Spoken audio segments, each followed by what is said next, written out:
أعوذ بالله من الشيطان الرجيم. بسم الله الرحمن الرحيم.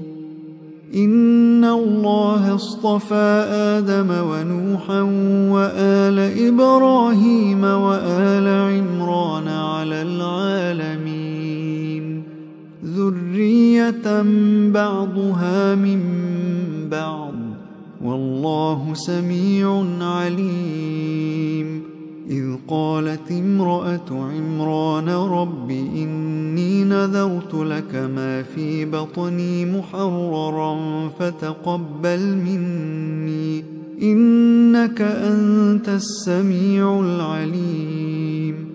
فلما وضعتها قالت رب إني وضعتها أنثى والله أعلم بما وضعت وليس الذكر كالأنثى وإني سميتها مريم وإني أعيذها بك وذريتها من الشيطان الرجيم. فتقبلها ربها بقبول حسن وأنبتها نباتا حسنا وكفلها زكريا. كلما دخل عليها زكريا المحراب وجد عندها رزقا قال يا مريم أنى لك هذا؟ قالت هو من عند الله إن الله يرزق من يشاء بغير حساب. هنالك دعا زكريا ربه قال رب هب لي من لدنك ذرية طيبة إنك سميع الدعاء.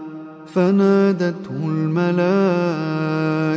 وهو قائم يصلي في المحراب أن الله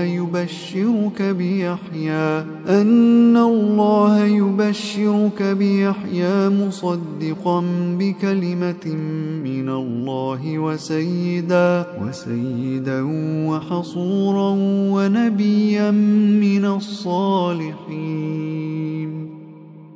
قال رب أنى يكون لي غلام وقد بلغني الكبر وامرأتي عاقر؟ قال كذلك الله يفعل ما يشاء. قال رب اجعل لي آية.